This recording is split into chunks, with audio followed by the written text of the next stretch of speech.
What is good? Hello, everybody. Hello. Juliana Page here.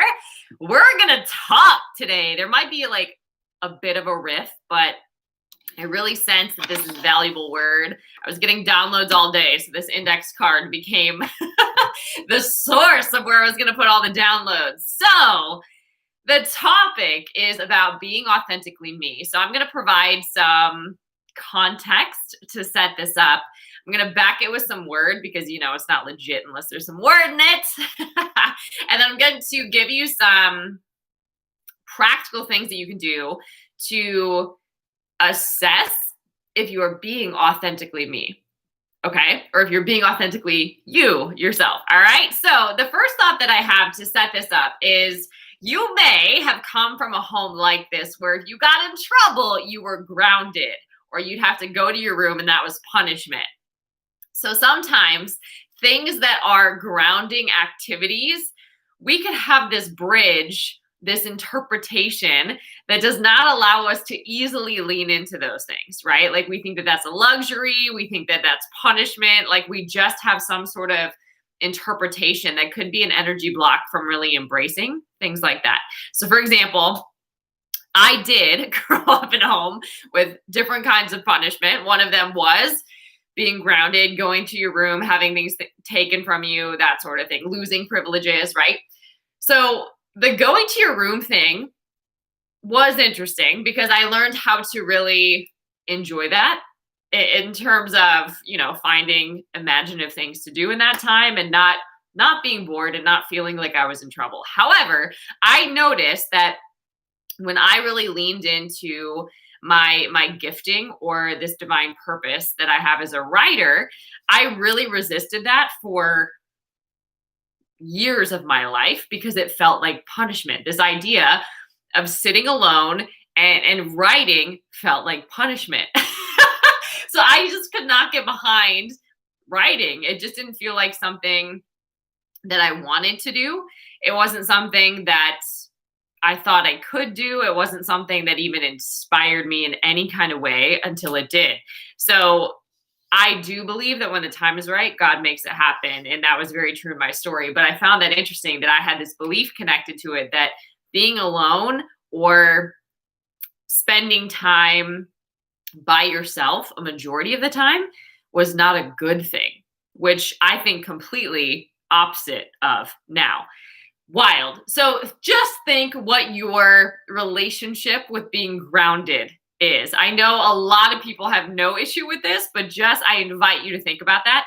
The other thing is I invite you to think about times where you felt the most free, where you've actually personally experienced what it means to be authentically me, what it means to be totally present in the moment, at peace, content, just like at one with God, with life, right? So some examples, this happens for me when I'm in nature. And a lot of these examples could come from childhood, even if you've had a turbulent childhood like I have. So getting out in nature, I was always outside. I would play outside until it was dark and you had to go inside, right? Like I would be climbing trees somewhere. We grew up in the country, so I would be like running around a cornfield. I'd be playing in a tree house. I would be running around. We had like these big hills behind our house, and there was like a little creek, and then there was like, we called it a tow path, but a big walking path. Then there was a meadow, and then there'd be like a river. So there was like so many places that you could go out and explore. I loved animals. Just being out in nature all the time locked me into this being one with life, just being content, feeling home. Nature still does that for me today. Now, I'm not one of those people that's like, let's go camping. Like that's not exactly my jam, but being out in nature, whether it's hiking, whether it's going on walks, like whatever that happens to be, it grounds me all the time. Another time is coming up, using my imagination in creative ways has always been something that has allowed me to just get in the zone. So a lot of times I will set up time to just be imaginative, to just have fun, to just be playful with coming up with visualizations, with meditations, whatever it happens to be. Usually it's connected to my future self, but I am just fine hanging out in my imagination. So that is another time. And I usually connect this to hobbies and trying new things. So for example, art journaling, or what are other fun things that you can try? Taking photography, like just putting yourself in environments where you can tap into creativity and see how you show up and what comes out of you. It's just very good, I have found. Another time could be always at the ocean. I always feel incredibly free when I'm at the ocean. There's just something about that. The vastness of it, the depth of it, just being able to really just float on the top of water and that buoyancy of that and just being held. There's something about that. Just the massiveness of it all too. Just the abundance, right? It's just a constant reminder of that. So I invite you to think about those times where you felt the most free, because having that experience for yourself and personally knowing like that's who I am, like that's what happens when I'm centered, that's what happens when I feel safe and when I feel secure and when I feel supported and when I feel like I'm in the right place at the right time and things are always working out for me, right? When you get into that space, like it's so important to know what that is for you.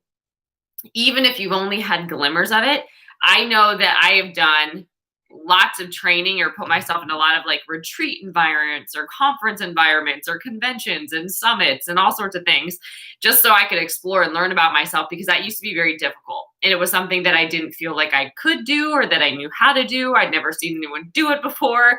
It seemed like a luxury to invest in versus a necessity. And now we're starting to hear the power of taking care of your mental health and what does that actually look like. But I was very proactive, even in the midst of a lot of resistance, to learn and to immerse myself in environments where I could learn and where I could experience what it means to know thyself and what it means to practice self-mastery and what it means to keep your identity straight in any season of life. Like, what does that look like? How, and this is the encouragement that I would have on today. What if your new measure of success was staying who you are in every season? Because sometimes we can go through seasons and seasons can change us, and not for the better. So if you are going through a divorce, or if you have just walked out of a really bad relationship, right? An unhealthy relationship, there could be some things that happened to you, right? You could have rewired your entire system, how you think, what is your emotional home, and what's most comfortable for you to feel every day, or what you will actually pursue and run after, or even just joy. Like your nature and your makeup could have shifted because of what you live with so long, right? Like you start talking yourself out of things that you used to really love and believe in and enjoy, right? And it's also really important to know who you are, so that that can be an anchor.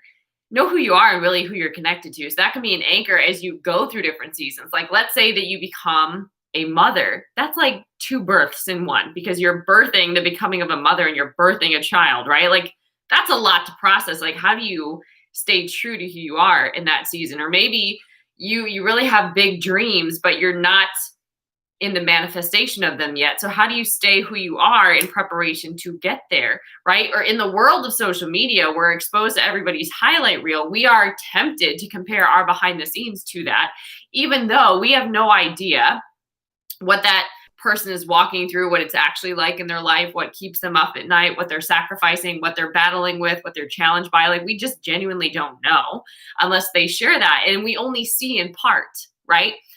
So because we're exposed to that, and because the world will pull you in all these different directions, it is very easy to get swept up in this stuff if we're not rooted somehow.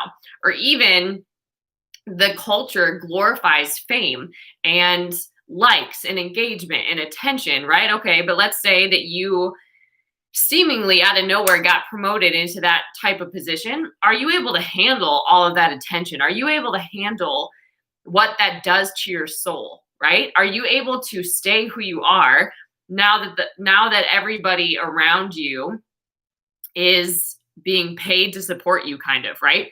Your team at least. And now you have all these eyes on you telling you what they think and feel in any given moment. Are you able to process that? Like, do you have a system? Nobody really talks about what fame does to you. They explain some of the benefits, but we see some of the effects that it has because there's not really a preparation process for that. People don't really give you the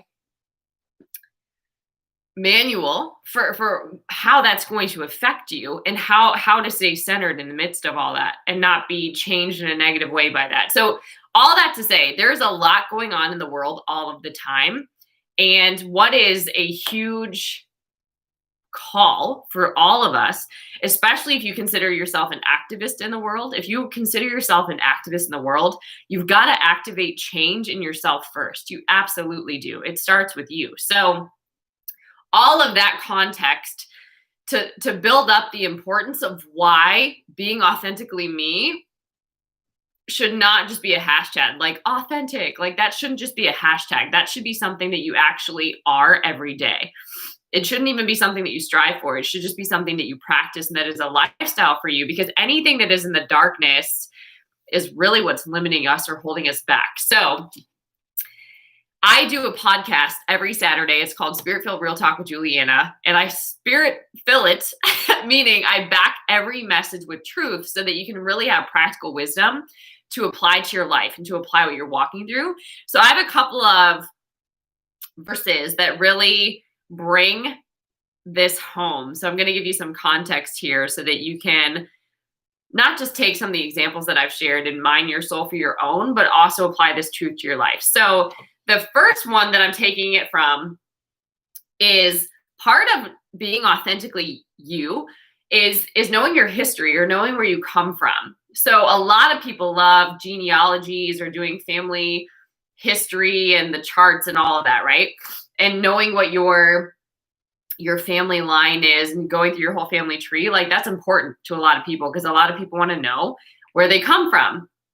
I know for me, this was really beautiful to receive because I'm adopted and I've got many sets of parents, and it was very confusing identity-wise for years for me. So this one is huge. Here it is. 1 John 1, 5 through 9, and I'm just going to give you a bit of it. This is the message we've heard from him and declared to you. God is light. In him there is no darkness at all. If we claim to have fellowship with him and yet walk in the darkness, we lie and do not live out the truth. So if you identify as being a child of God, a son or a daughter of God, you're the light because we are image bearers of Christ, right?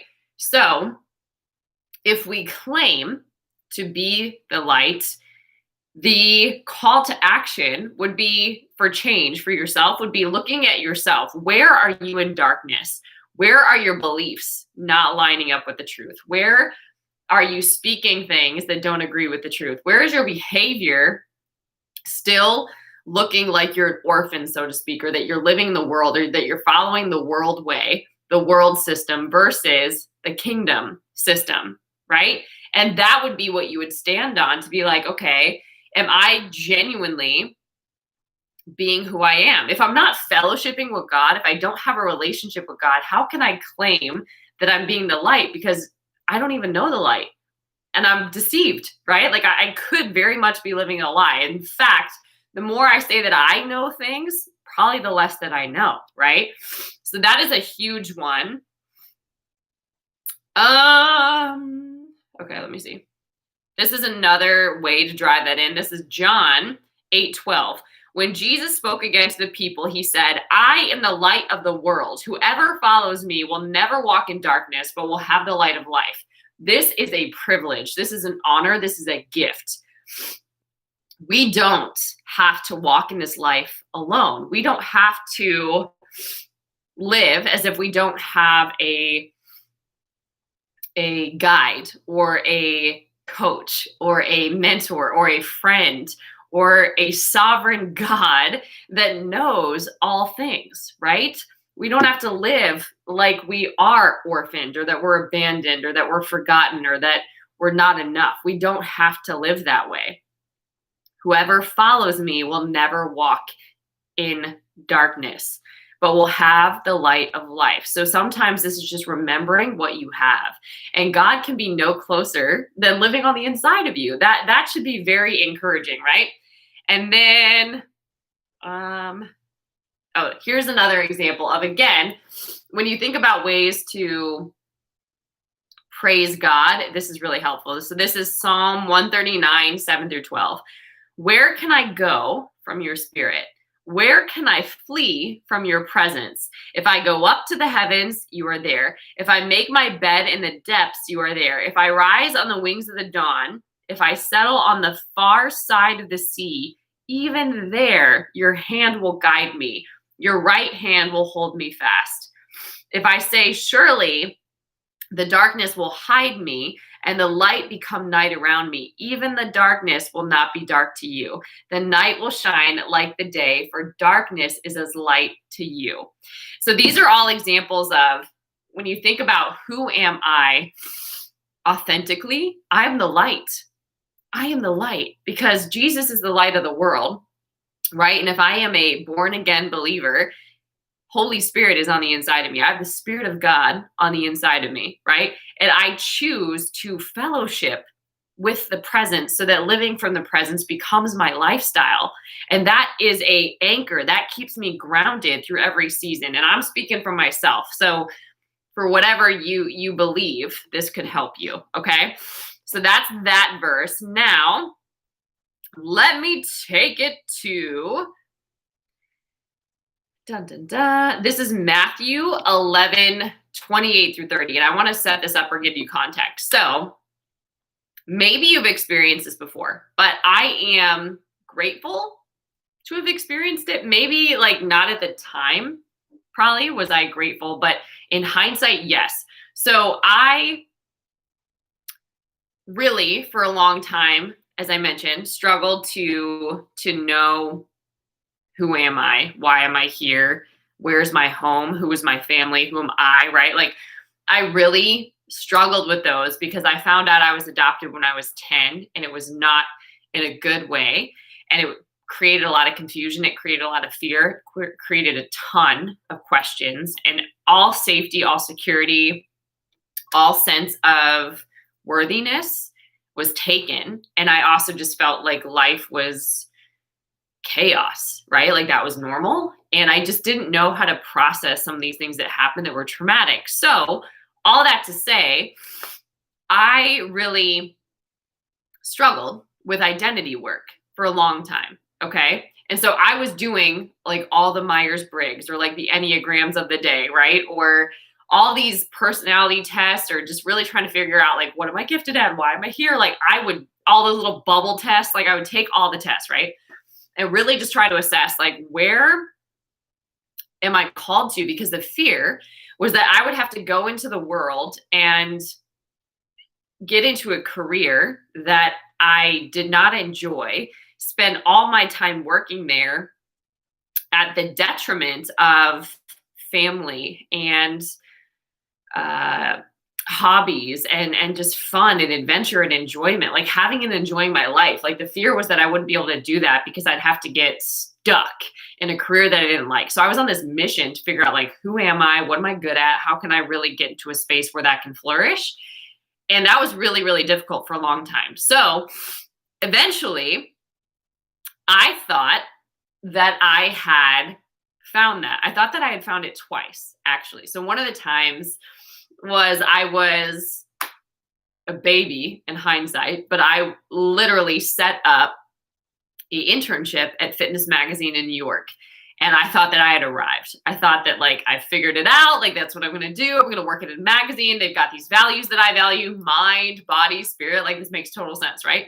And I was miserable. Like so much happened in that experience that I was like, oh my God, the real world is hard. This is not what I pictured in my mind at all. It was just shocking. And I had never been, in New York at this point. I'm by myself, like just figuring it all out. And I was 17. So that was like a lot to process.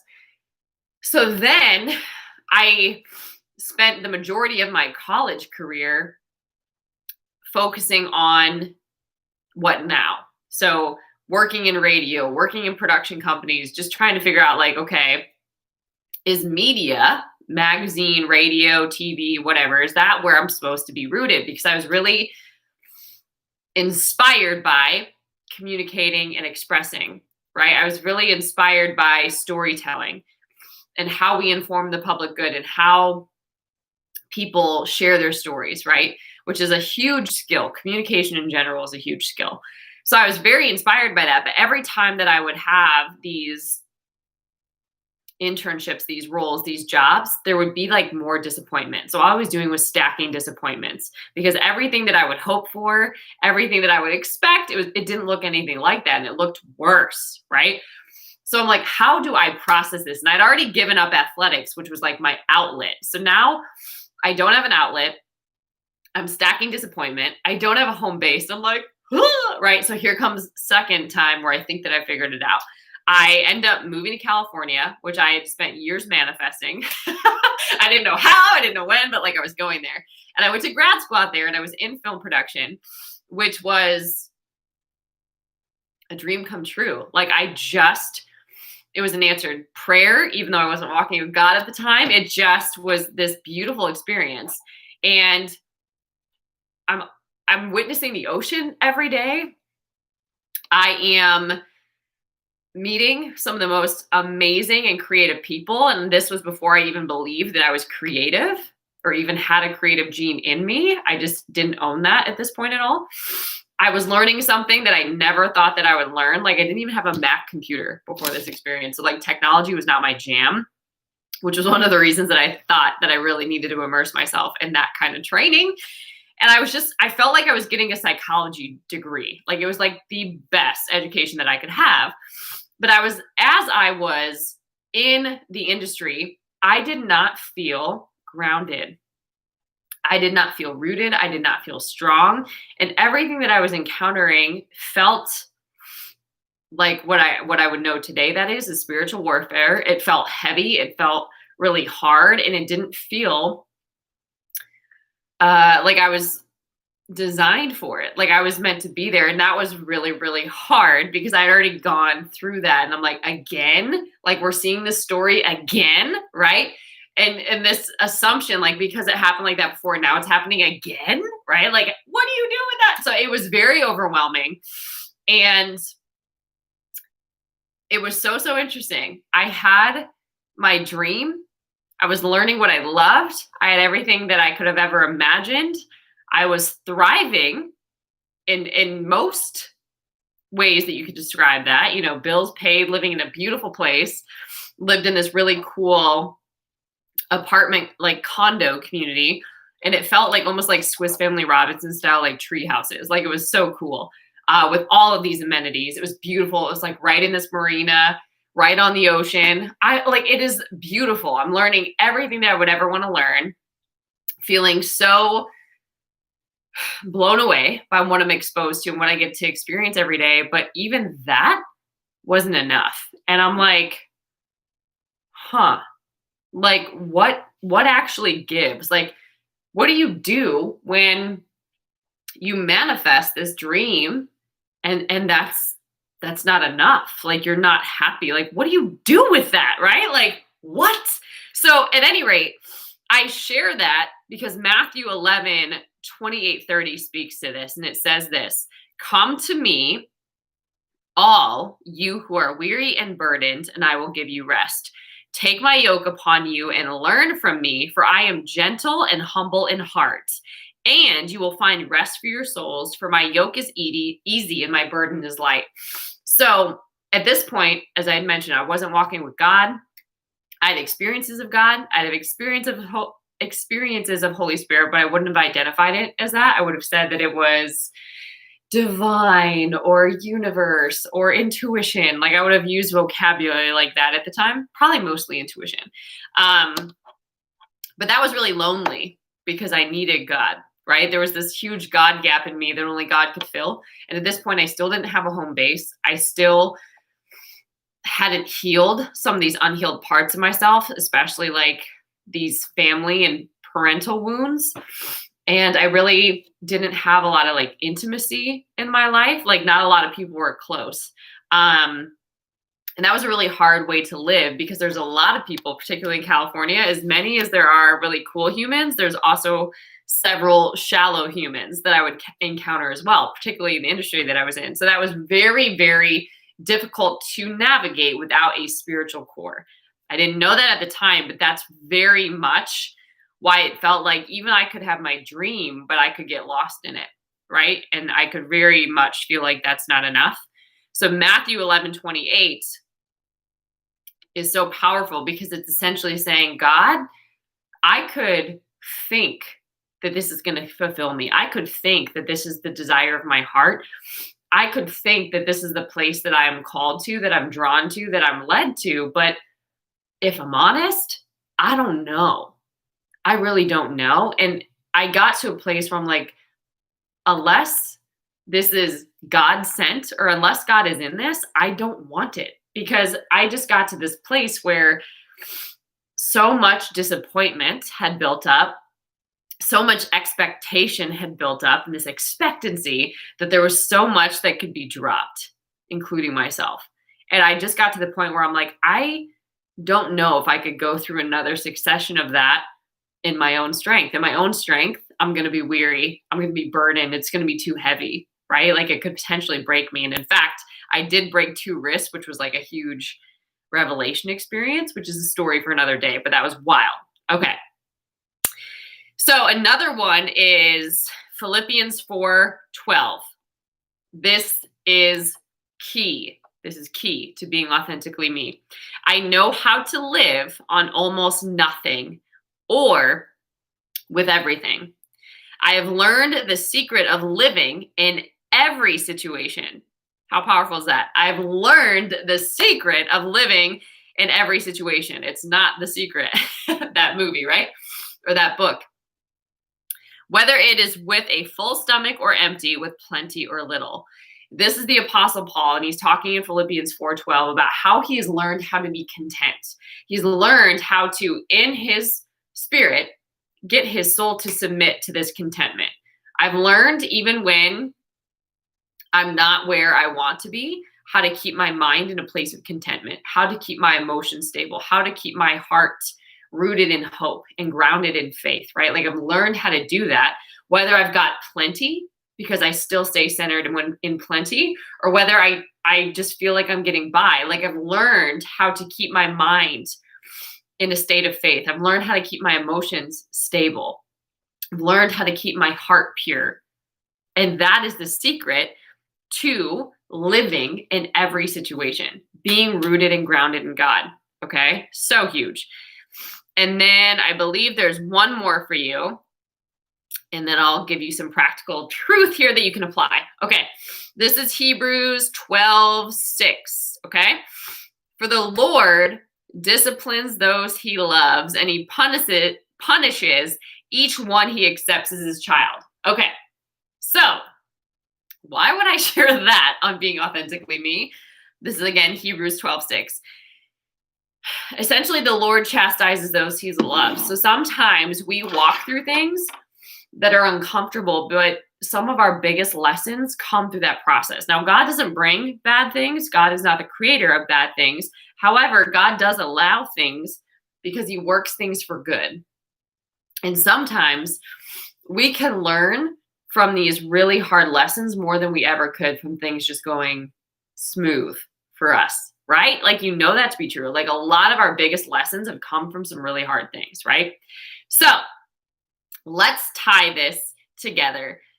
I set it up with some of the potential blocks to being authentically me. We think sometimes that being grounded is a bad thing, or we might not have a full bank account, if you will, of times where we felt authentic or where we felt truly free to just be who we are, right? We've always felt like we had to people please or achieve or do all these things or have all these resume boosters, right? When really that's tying you to something exterior and will always take you out, right? So just recognize what some of the blocks for you personally are to being authentically who you are, okay? Next would be understand the truth. Anytime that we are rooting our authenticity in something that's outside of us, it's not authentic, right? Because a writer writes. A writer doesn't go out and compare. A writer writes. A painter paints, right? A singer sings and writes all the songs, right? So it's so important to have space where you can be in the experience of what it is for you just to be authentic, to not have to perform, to not have to get feedback, to not have to allow people to tell you anything, just to be who you are without any of that extra. There's a verse that says, do I want to be a people pleaser essentially? Do I want to be a man pleaser, or do I want to be a God pleaser? Right? Like, you really can't be both. So you've got to decide which one that you're going to start with, because man is shifty. Man is volatile, right? God is steady, and God is an anchor, right? Okay, cool. So the biggest lessons, one of the things that I shared was about what happens if you actually dream this beautiful, wonderful life, and even that doesn't make you happy. Like, how do you process that, right? And I am suggesting that it's learning to be content, whether you're based or bounding, learning how to be centered in any and every situation and in any season, and stay who you are through every season. That's actually success. Like, you're not going to let the opinions of man get you down. You're not going to let offense take you out and get you super depressed and just bring you out of your character. You're not going to let circumstances dictate who you are. You're not going to let pain morph you into a shadow of who you are and bring you in the darkness. Like, you're going to commit to being the light. And to really do that, if that's what you're called to do or inspired to do, you've got to fellowship with God. You've got to have a relationship with God, because it's that source, God's presence, that gives us everything that we need, right? Anything that we think we're missing, it's coming from the presence of God. Okay, so, all right. Let me just walk you through this. Okay, so first thing, what do you feel? This can help you be authentically you if you're feeling like you don't know what that means, or you don't have a lot of experiences of what that feels like for you. What is your divine purpose? Have you ever asked yourself that? Like, what do you believe that you've genuinely been designed, literally formed, shaped, and anointed to do on this earth? Like, what is something that you uniquely can do and give that nobody else can? Because we need that. And that will help you to be unwaveringly you, as maybe you're guided by other people's preferences, right? So an example would be, like, let's say that you want to step out and do that thing that you're called to, but somebody who didn't maybe do that in their own life story might try to protect you, might try to get you to do something more reasonable or more safe or more comfortable, because that's their story, right? So if people are out of the equation, if success is out of the equation, what is your divine purpose? What are you here to do? Like, God, you're not an afterthought in God's mind. So why did he form, shape, and anoint you for such time as this? What is the uniqueness that you can bring to the world? Think about that. Okay. All right. The next one is for you. Play that story out. Like, let's say that you did get everything that you ever dreamed of, right? Kind of like my story. You did get everything that you ever dreamed of. You're happy. Your wish came true, right? And let me say it this way. So you get everything that you ever dreamed of, then what? Like, how is your life different because of that? Just let yourself visualize this experience, or if journaling is more comfortable for you, journal that out. Like, how would your life be different if you manifested that, if you stepped into that, if that actualized in your experience? How would your life be different because of that? And then recognize what you highlight. So for example, it could be, well, I would be happy, or I would be more at peace, or I would be joyful, or I would have, my faith would increase, whatever it would be. Okay. And let that be something that you bring into your experience now. How can I be happy now, not when? How can I be at peace now, not when? How can I be rooted in joy now, not then? Because ultimately what I want is not conditional faith. I want this lasting faith. I want to live from joy all of the time, because that is something that comes from within, and nobody can take that from me. right? So think about that. But sometimes the visualization takes you out of this like time reality, right? And you can just experience, you can have a sense of what that would be like. And then you can just really identify, okay, well, maybe it's not actually that experience that I want. It's these things that I think that I'm missing that I have now. And then you can activate it now, and that can do wonders for you. So that's a huge exercise. Another thing that these verses were telling us, come all who are weary, and I will give you rest. There is power in resting in truth. There is power in resting in the promises of God because God is faithful, okay? And you can't be an imposter when you stay true to your truth, right? We hear about imposter syndrome all the time, but that's pretending, or that's trying to be somebody that you aren't authentically. You're not at your core, right? So resting in truth will help you to realize that growing and expanding is natural. That is your nature. And everything comes to you when you're ready. So how can you rest in who you are and keep building and growing from where you are now, right? Like, let your future self inspire you, right? And start building and growing for that future self. But don't try to skip the process, because what you do is you separate yourself from truth. And when you separate from truth, it's like cutting off a body part. You just don't operate the same anymore, right? So keep that in mind. Resting in truth is your power source, all right? And rest is not, I think sometimes we can get this out of context. Resting is not just taking naps all the time. Although if you need to take a nap, go ahead and take a nap. But it has much more to do with your approach. Okay, so I'm going to stay at rest. I'm not going to let my inner man be freaking out. Like, I'm not going to live with anxiety. I'm not going to let my mind be running like crazy and just like ruminating on all these things that I can't control. I'm not going to store up all this fear in my heart and just get locked up. Like, I'm literally going to rest in God and trust him. I'm going to take his yoke because his burden is easy and light. He leads me in ways of pleasantness and peace. And if it's up to me, I'm going to lead myself in anxiety. I'm going to lead myself in hustle. I'm going to lead myself in force and control and pressure and probably manipulation of some kind, right? Like, it's just not going to be authentic. So resting in truth is how I can really stay in alignment with authenticity, because how God expresses truth through me is not like how he expresses truth through anybody else. Right? And that's how you can be authentically you, one day at a time, one moment at a time.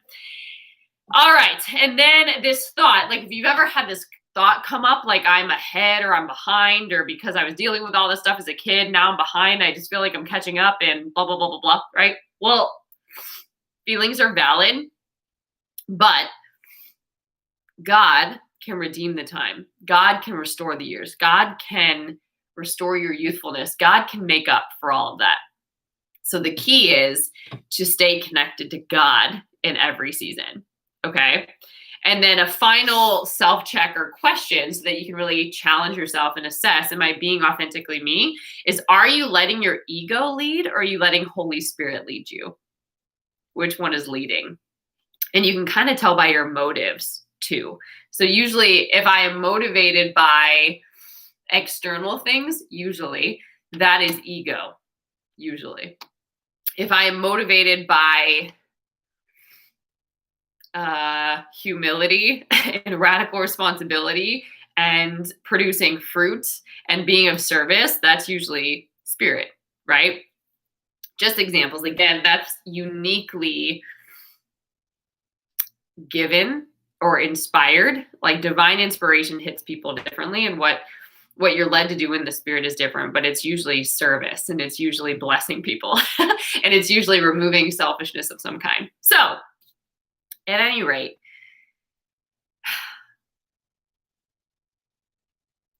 ask yourself, or even journal this out with God and let God bring revelation to you.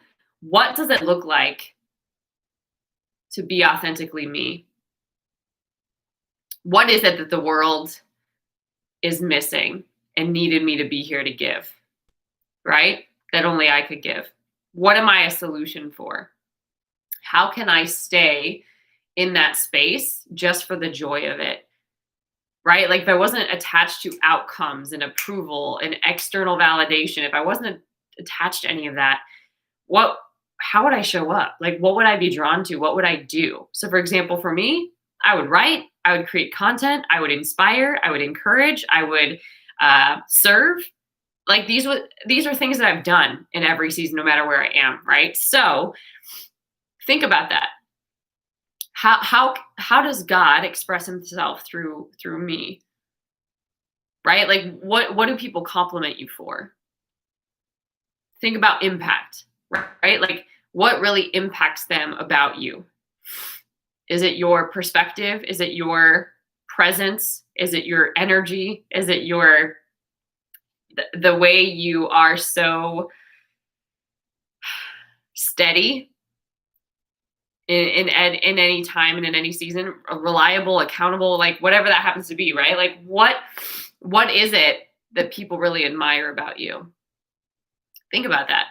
And how can I create more ways for me to show up and be authentically me? A lot of times this comes from leadership. Okay. So hopefully, guys, this message blessed you. I hope so. And if it did, make sure that you subscribe if you haven't already so that you can get more messages like this. Reminder, you can tune in to Spirit-Filled Real Talk every Saturday. It is over on Spotify, on the Apple Podcast app. It's called Spirit-Filled Real Talk with Juliana. And you can go to julianapage.com. I have a self-mastery course over there that really does like deep work like this. And sometimes it's just clarity that can shift everything for us. So that is so powerful. And it's really simplified. It makes things simple, and there's a ton of homework assignments, so you can do this work yourself, which is where you get the most benefit. And then I also have coaching programs over there as well. So if you haven't, make sure that you go check out julianapage.com for all of that as well. And if you have questions, you can fill out one of those book a call forms. I'm happy to hop on a call with you. All right, go.